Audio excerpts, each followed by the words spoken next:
back to 9 Lives of Fear. Today, we're taking you far from the cheerful carols and twinkling lights you know so well. Christmas isn't always cozy. Sometimes, it hides shadows beneath the tinsel, whispers behind the snow, and horrors where you least expect them. In our first story, The Porcelain Carolers, a perfect Christmas Eve turns into a nightmare when a family encounters visitors that are far too flawless and far too alive.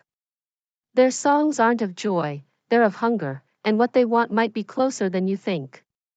Then, in Black Hollow, the terrifying Christmas cabin, a young woman arrives at her uncle's remote cabin for the holidays, only to discover that the woods are alive with ancient, dark traditions, and Santa isn't the jolly figure she remembers from childhood.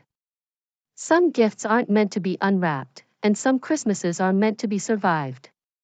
So dim the lights, wrap yourself in a blanket, and prepare for the dark side of Christmas. Two stories. Two nights of terror.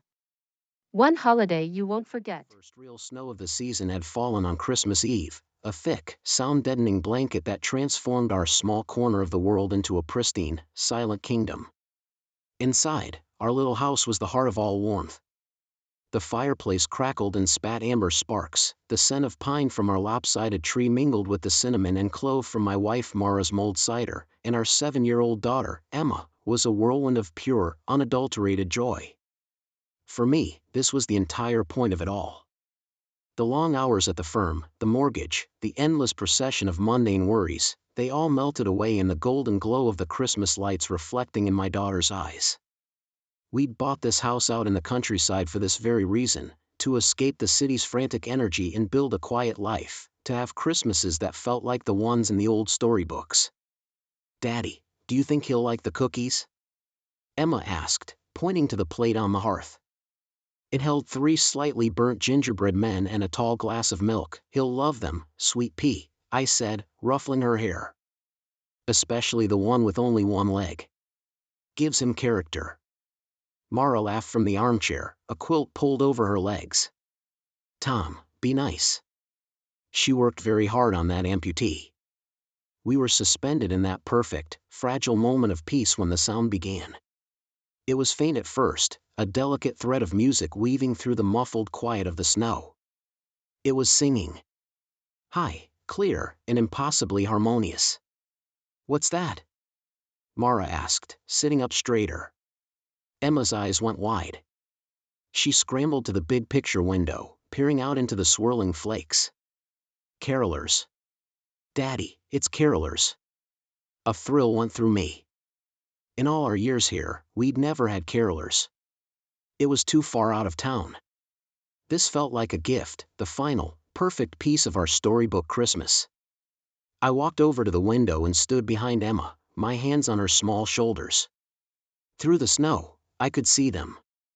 4 figures standing just beyond the reach of our porch light, huddled together like a classic Victorian postcard. They held lanterns that cast a soft, steady glow, untouched by the wind, and their voices rose in a flawless rendition of "God Rest Ye Merry, Gentlemen." "Oh, how lovely," Mara breathed, joining us. "We should give them something." "I'll get my wallet," I said, filled with a sense of festive duty. "You get the cider, maybe some of those cookies Emma was saving." I gave Emma a quick hug and headed for the hall closet where I'd left my coat. As I fumbled for my wallet, I listened to their song. It was perfect. Too perfect. There were no wavering notes, no breaths taken out of sync. It was like listening to a single, celestial voice that had been split into 4 parts. The harmony was so precise it made the hairs on my arms stand up. I shook it off. Just professionals, I thought. Maybe from the church in the next town over, doing a tour. When I returned to the living room, Mara was standing by the front door, a tray in her hands with steaming mugs and a plate of cookies. Emma was hopping from foot to foot beside her. The song had ended. "Come on, honey, open the door," Mara prompted. I turned the knob and pulled the heavy oak door inward. A gust of impossibly cold air washed over us, far colder than the gentle winter night should have allowed. It extinguished the candle on the entryway table and made the fire in the hearth gutter and shrink back. And there they were. They stood motionless on our welcome mat. 2 men and 2 women, dressed in immaculate, old-fashioned winter clothes. Heavy wool coats, bonnets, and tall hats that looked like they'd been preserved under glass for a century. The snow didn't seem to cling to them, their clothes were perfectly dry.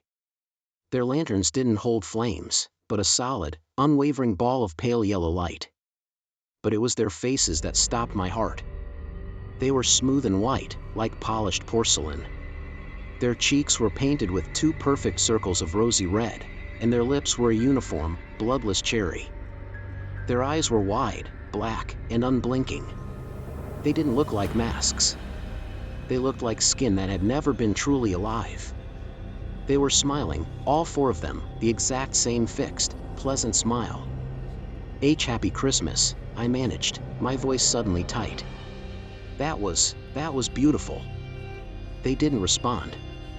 They didn't nod, or blink, or shift their weight. They just stood there, smiling their identical smiles, their dark eyes fixed on something just over my shoulder. Mara took a hesitant step forward. We brought you some hot cider to thank you. It's a cold night. Silence. The only sound was the wind, which now seemed to be whispering nervously around the corners of the house. Emma, who had been vibrating with excitement, had gone still and was now hiding behind my leg, her little hand clutching my jeans. They're like dolls, she whispered, her voice trembling. She was right. They looked like life-sized porcelain dolls, set out on the porch as a strange, unnerving decoration. Well, I said, forcing a cheerful tone. Thank you again for the song. I reached into my wallet and pulled out a $20 bill. For your trouble. I held it out.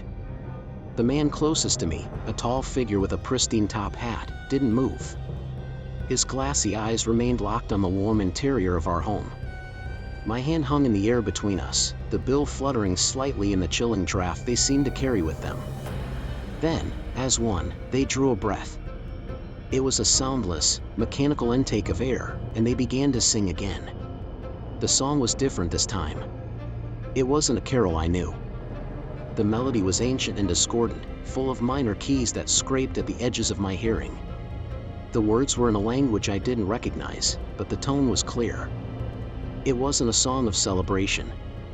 It was a song of longing, of hunger. As they sang, I felt the warmth being leached from our house. I could see my breath misting in the air of our own hallway. The Christmas lights on the tree flickered, their cheerful colors dimming to a sickly pale. The fire was now little more than a pile of dimly glowing embers. Tom, Mara whispered, her voice tight with panic. Close the door. I didn't need to be told twice. I pulled my hand back and started to push the door shut. Thank you, that's enough now. Merry Christmas. The door moved smoothly until it was almost closed, and then it stopped. Something was blocking it. I pushed harder, my shoulder pressed against the wood. It wouldn't budge. I peeked through the crack. A single, immaculate, black-gloved hand was pressed against the outside of the door, holding it open with impossible strength. Behind it, the 4 figures still sang, their painted smiles unwavering, their black eyes still staring into our home. They hadn't appeared to move, yet the hand was there. A primal fear, cold and sharp, shot through me. This wasn't a church choir. This was something else. Get away from the door. I yelled at Mara and Emma. Mara grabbed Emma's arm and pulled her back towards the kitchen, her face a mask of disbelief and terror. I put my whole weight against the door. It was like pushing against a stone wall. The strange, plaintive song grew louder, more insistent. The melody seemed to vibrate in my teeth, in my bones. It felt like it was trying to shake our little house apart. You're not welcome. I roared, a wave of desperate anger washing over the fear. Get away from our house. For a moment, the pressure increased. The door groaned, the hinges creaking in protest. Then, with a suddenness that made me stumble backward, the resistance vanished. The door slammed shut with a deafening boom that echoed through the silent house. The deadbolt clicked into place on its own. Silence. The oppressive cold in the hallway began to recede. The lights on the tree flickered back to their full, vibrant colors. In the fireplace, a single log caught in a small flame tentatively bloomed back to life. I stood with my back pressed against the door, my heart hammering against my ribs. I could hear Mara and Emma breathing in the other room. I couldn't hear the singing anymore. Slowly, carefully, I crept to the peephole. My hand was shaking so badly it took me 2 tries to clear the cover. I peered through the small glass lens. The porch was empty. My eyes scanned the pristine, moonlit snow of our front yard. There were no figures. There were no lanterns. And there were no footprints. The snow was a perfect, undisturbed blanket, stretching from our doorstep all the way to the road. It was as if they had never been there at all. As if they had simply materialized on our welcome mat and then dematerialized into thin air. Are they gone? Mara's voice was a fragile whisper from the kitchen doorway. Emma was clinging to her, her face buried in her mom's sweater. They're gone, I said, though the words felt like a lie. Something like that didn't just leave. It lingered. There are no tracks in the snow. We didn't sleep that night. We brought blankets and pillows into the living room and huddled together on the sofa, keeping the fire roaring and every single light in the house burning. We didn't talk about what happened. We couldn't. To speak of it would be to give it a reality we weren't prepared to face. We just held each other, listening to the wind, jumping at every creak and groan of the old house. Christmas morning dawned bright and clear. The world outside was painfully beautiful, the snow glittering under a brilliant blue sky. Presents lay untouched under the tree. The plate of cookies for Santa was still on the hearth, the milk soured. The magic was gone, shattered. In its place was a creeping, gnawing dread. We tried to pretend. We opened gifts, we forced smiles, we said Merry Christmas. But the words were hollow. Every so often, Emma would look toward the front door, her lower lip trembling, and I would see the same fear mirrored in Mara's eyes. The heart of our home, our cozy, safe little box, had been violated. We never had carolers again. We never told anyone the story. Who would believe us? They'd say it was a dream, a shared delusion brought on by holiday stress. But we knew. Years have passed. Emma is a teenager now and thinks our insistence on locking the doors on Christmas Eve is just another one of her parents' weird quirks. But Mara and I remember. Every year, when the first big snow falls and the world goes quiet, we find ourselves watching the windows, listening. And sometimes, very late on Christmas Eve, when the wind howls just right, I think I can hear it. A faint thread of music, impossibly harmonious, carried on the cold night air. A song that isn't about joy or peace, but about an ancient, patient hunger. A promise that one day, they might come back to finish their carol. And this time, if we're not careful, we might just let them in.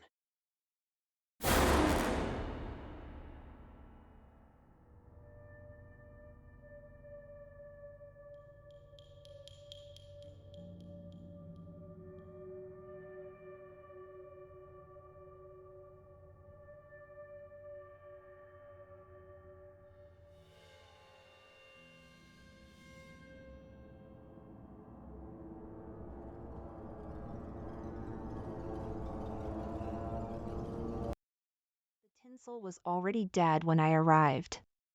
Not in a metaphorical, this holiday season has no sparkle kind of way, but literally. Tangled, matted, and dull, the metallic strands clung to the bare branches of the tree like weeping willow hair after a particularly nasty storm. It was the only decoration. "Welcome to Black Hollow," Rowan had said, his voice a gravelly whisper that did little to hide the exhaustion etched around his eyes. He stood silhouetted against the skeletal frame of the house, a single, flickering bulb casting long, distorted shadows that danced with the biting wind. Merry Christmas. I'd driven for 6 hours, the city lights fading into an anonymous blur, then the quiet hum of the highway giving way to the unsettling hush of rural roads. My phone signal had died an hour ago, leaving me reliant on Rowan's vague directions: turn left at the old, crooked oak. Keep going until the road looks like it's swallowed by the trees. And here I was. Black Hollow. My estranged uncle's inherited cabin in the woods. My parents had insisted I spend Christmas with him. A fresh start, Tessa, my mother had chirped, her voice unnaturally bright. You've been so down after, you know. You know. The unspoken grief hung in the air, thick and cloying as the scent of pine that Black Hollow conspicuously lacked. My best friend, Clara, gone. A car accident, just 3 months ago. The world had tilted on its axis, and I'd been lost in the rubble ever since. Rowan, Clara's older brother, had offered. Come out, Tessa. Rowan's a bit of a hermit, but he means well. It'll be good for you to get away from everything. He hadn't mentioned the impending doom that Black Hollow seemed to radiate. Rowan, my uncle, unlocked the heavy oak door with a key that looked older than I was. The porch groaned under our weight. Inside, the air was frigid, stagnant, carrying the faint, unsettling aroma of dust and something else, something metallic, like old blood. It's rustic, I managed, my breath misting in the dim light. The main room was a cavern of shadows, dominated by a massive stone fireplace that looked like it hadn't seen a fire in decades. Furniture, draped in faded white sheets, loomed like sleeping ghosts. It's Black Hollow, Rowan corrected, his gaze sweeping over the room, not with pride, but with a strange sort of resignation. He was taller than I remembered, his once boyish face now gaunt, his shoulders hunched as if carrying an invisible burden. We'd unpacked my sparse luggage in near silence. My room was small, with a narrow bed and a window that offered a daunting view of the dense, black woods. The only splash of color was a faded quilt on the bed, its pattern a chaotic swirl of reds and greens. Christmas Eve. The wind howled outside, a mournful lament that seemed to seep through the very walls. Rowan had managed to get a fire going, a smoky, sputtering affair that cast more shadows than warmth. We ate lukewarm canned soup, the silence between us a chasm filled with unspoken anxieties. So, I began, trying to break the oppressive quiet. Did you decorate at all? Rowan's eyes flickered towards the sad excuse for a Christmas tree in the corner. That's pretty much it. I forced a smile. It's minimalist. He didn't return the smile. Instead, he picked at his soup, his gaze distant. Clara, she wasn't too fond of Christmas here. Said it felt wrong. A pang of guilt shot through me. Clara. Always so full of life, so vibrant. She would have hated this place. She would have hated me being here, alone with her brother, adrift in our shared grief. Did she say why? I asked softly. Rowan shrugged, a tremor running through his shoulders. Just a feeling. Said the woods, they watched. I shivered, pulling my jumper tighter. The woods. They certainly looked like they were watching. The trees pressed in on the house, their branches skeletal fingers scratching at the windows, their dark forms a suffocating embrace. Later that night, I lay in bed, the wind seeming to scrape against my window pane like sharp fingernails. I tried to sleep, but my mind replayed memories of Clara, her laughter echoing in the silence, a painful counterpoint to the desolate howl outside. Then, I heard it. A faint, rhythmic thudding. Thump. Thump. Thump. It was coming from downstairs, from the direction of the main room. My heart hammered against my ribs. Rowan? Had he forgotten to lock a door? Or was it an animal? A deer, perhaps, trapped in the house? I crept out of bed, my bare feet sinking into the icy wooden floor. The thudding grew louder as I descended the creaking stairs. It wasn't the frantic scrabbling of an animal. It was deliberate. Measured. Thump. Thump. Thump. I reached the bottom of the stairs, peering into the gloom. The fire had died down to embers, casting weak, flickering light. In the center of the room, near the bare Christmas tree, stood Rowan. He was holding an axe. And he was chopping. Not wood. He was chopping at something on the floor. Something dark and irregular. Rowan? I whispered, my voice trembling. He froze, the axe held aloft. Slowly, he turned. His eyes were wide, wild, reflecting the dying embers. His face was streaked with something dark and sticky. Tessa, you're awake. His voice was a low growl. What are you doing? I stammered, my gaze fixed on the floor. I could now see it more clearly. It was a pile of something. Something that looked disturbingly like reindeer antlers. And fur. Rowan let out a hollow laugh that sent a chill down my spine. Preparing for Santa, of course. He gestured with the axe towards the pile. He'll be here soon. He likes a welcoming gift. My mind reeled. Rowan, my sweet but broken friend, this was not what I expected. This was insane. Rowan, what are you talking about? I took a step back. Please, put the axe down. He ignored my plea. The legend, Tessa. Black Hollow's legend.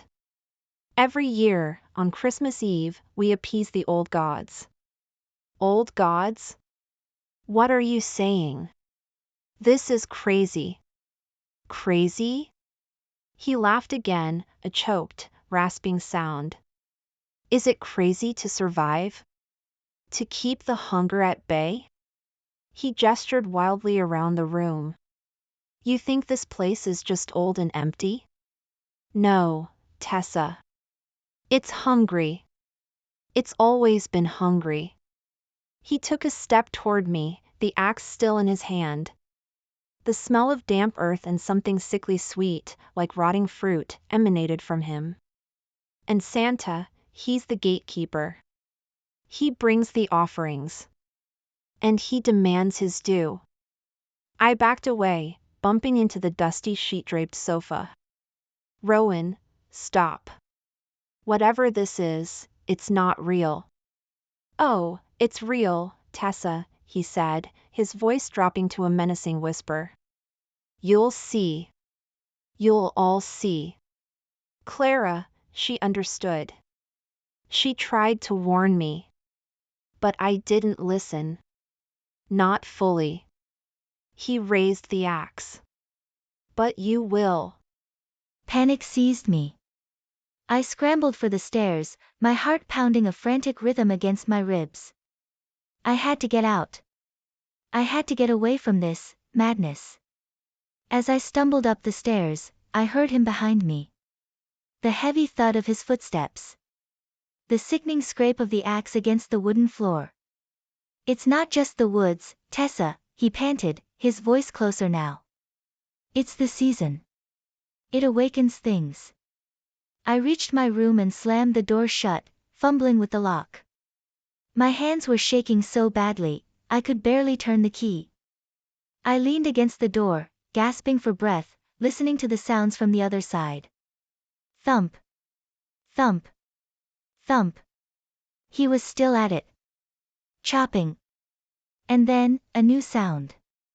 A low, guttural growl that seemed to vibrate through the floorboards. I looked around my small room, desperate. The window. The window to the woods. It was my only escape. I threw open the latch and climbed out onto the narrow ledge. The wind whipped at my hair, threatening to pull me off. The woods loomed below, an abyss of darkness. But it was better than staying here. I jumped. I landed with a jarring thud on the frozen ground, the impact jarring my teeth. Pain shot up my legs, but adrenaline fueled me. I didn't look back. I ran. I ran into the unforgiving blackness of the woods, branches lashing at my face, thorns tearing at my clothes. The further I ran, the more the wind seemed to whisper. Not the lonely howl of before, but something more insidious. A chorus of murmurs, like dry leaves skittering across stone. And then, I heard it. A sleigh bell. Faint at first, then growing louder. Distinct. It was impossible. It was Christmas Eve, yes, but a sleigh? Out here? I stumbled and fell.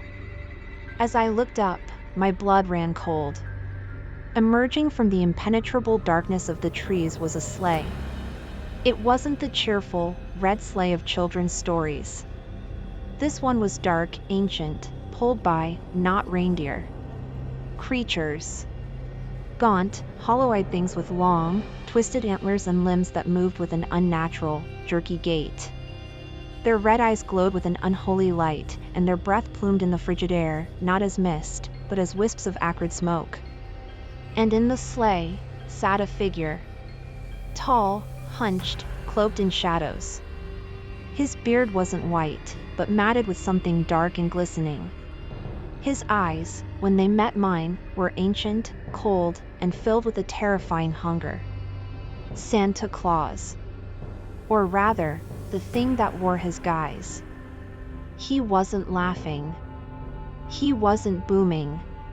He simply stared, a predatory stillness about him. The creature pulling the sleigh let out a low, rasping snort, its breath smelling of decay. I scrambled backward, crawling on the icy ground, my breath catching in my throat in ragged sobs. The figure in the sleigh raised a skeletal hand, pointing a long, bony finger at me. "You've been naughty, Tessa," a voice rasped, a sound like stones grinding together. "Very naughty indeed." The creatures began to pull the sleigh forward, their movements eerily synchronized. They were heading straight for me. I closed my eyes, expecting the cold snap of antlers, the gnashing of teeth. But instead, I heard a different sound. A whimper. I opened my eyes. The sleigh and its monstrous occupants had stopped. They were looking past me, towards the house. From the darkened doorway of Black Hollow, Rowan emerged. He was no longer holding the axe. He was holding something else. A small, crudely fashioned effigy. Made of twigs and straw, adorned with bits of red cloth and more of those dark, twisted antlers. He held it out, a trembling offering. "Take it," Rowan croaked, his voice raw. "Take it and leave her be. She's all I have left." The figure in the sleigh observed Rowan with unnerving stillness. Then, slowly, deliberately, he reached out and plucked the effigy from Rowan's outstretched hand. He turned it over, examining it with his glowing eyes. A low chuckle, like a death rattle, escaped him. "A fair exchange, little hermit." He gestured to the creatures. They turned the sleigh, and with a swift, unnerving lurch, began to glide away, disappearing back into the impenetrable darkness of the woods. The jingle of their bells slowly faded, leaving behind only the biting wind and the suffocating silence. Rowan slumped to his knees, the cold seeping into his exhausted frame. I remained frozen on the ground, my heart still hammering, my body numb with shock and terror. Slowly, hesitantly, I crawled towards him. He raised his head as I approached, his eyes hollow and weary. I didn't want this," he whispered, tears freezing on his cheeks. "But the hunger, it's always here. And the season, it makes it worse." He looked at the house, then back at me. "Clara, she tried to tell me about the old ways. About appeasing the ones who walk in the dark. The ones who bring the cold." He began to cough, a racking, painful sound. I thought if I gave it the antlers, the furs, it would be enough. To protect you." I reached out, hesitantly, and placed a hand on his shoulder. He flinched, then slowly leaned into my touch. "It's okay, Rowan," I whispered, my voice hoarse. "We're okay." But as I said it, I knew it wasn't truly okay. The terror of the night had left an indelible mark. The woods outside Black Hollow no longer felt merely imposing, they felt alive, watchful, teeming with unseen things. And the joyous spirit of Christmas, once a comforting beacon, was now tainted, a chilling reminder of the darkness that lurks just beneath the surface. We went back inside, the fire long dead, the house colder than ever. Rowan sat by the hearth, staring into the empty grate. I sat beside him, the silence now a shared burden, not an oppressive void. The tinsel on the bare tree still hung, dead and lifeless, a fitting symbol of the Black Hollow Christmas. And as the first hint of dawn painted the sky a bruised, grayish-purple, I knew one thing for certain. I would never, ever spend another Christmas here. The magic of the season had been replaced by its primal fear, and I was left with a chilling understanding of Black Hollow's true, horrifying legend. Some gifts are not meant to be unwrapped. Some traditions are born not of joy, but of ancient, insatiable hunger. And some Christmases are simply meant to be survived.